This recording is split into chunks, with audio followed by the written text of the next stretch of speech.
Discuss Class C airspace. The example would be Savannah. Savannah, somebody's given us a request to do some work in the Savannah area, some aerial photography perhaps. So they want a quote. Let's see how difficult it is. We pull up a chart, a sectional chart, just to see what's going on in that area. We notice right off the bat that it is Class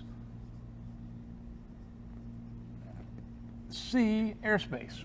Class C airspace requires a clearance. You have to get clearance from ATC. But depends on how far out you are, what kind of dimensions the airspace has, and it's depicted right on the chart.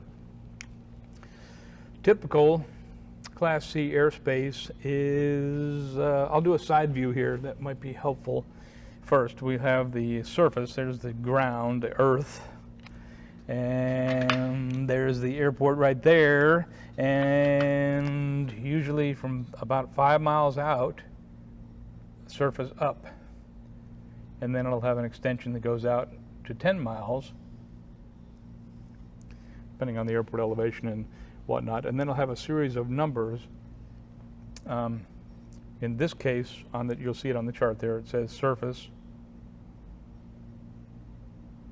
and then above that will be a number 41. Well, this means 4,100 feet. So from here all the way up to here, 4,100 feet.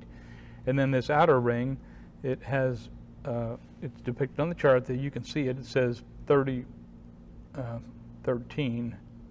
and then 41. I believe that's what it says. Let me look at the chart here, make sure I got it right. Yes, 13 to 41. So that means that this little layer here is 1,300 feet up to the 41, right? So that's the airspace. Looking down from the top, it's just a 5-mile ring here. That's 5 nautical miles. Then there's another one, a 10-mile ring that goes around like that, 10 nautical miles. This is from the surface up to 41, up to 41, 4,100, and this area over here is 13 up to 41. So that gives you a rough idea. If you're going to operate, let's say your assignment is to operate there, you're at 1,300 feet, no problem, you can fly in that area, you don't need permission. But if your operation is in here, now you got to talk to the tower, and the procedure is the same as the D airspace we talked about earlier. It'll be the same if it was B airspace. But C airspace is an airport with a control tower, air traffic control, and also instrument approaches. So they need to protect this airspace for airliners or just air traffic and period. Manned aircraft coming into land, they have multiple instrument approaches. They need to protect their airspace, and that's what this is all about, protecting that airspace, making sure that there's nobody flying around there that doesn't have permission from the air traffic controllers. Class C airspace, sort of an inverted wedding cake kind of thing with only one layer.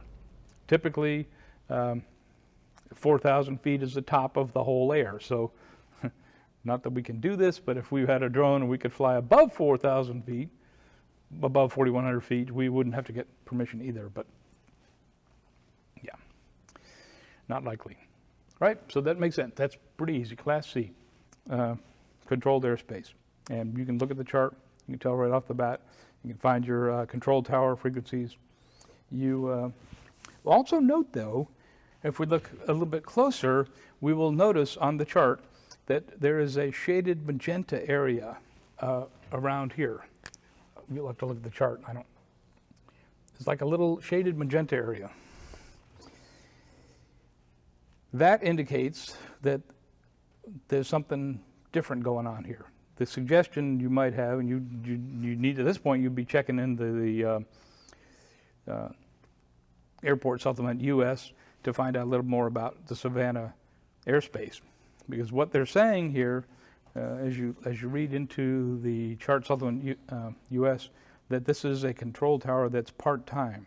And they're saying between 11 o'clock Zulu and 5 o'clock Zulu, tower closes, it reverts to Class E airspace. Class E airspace, just as a review, because you got to know this too. Class E is a kind of controlled airspace. It's en route controlled airspace, and inside of this magenta area,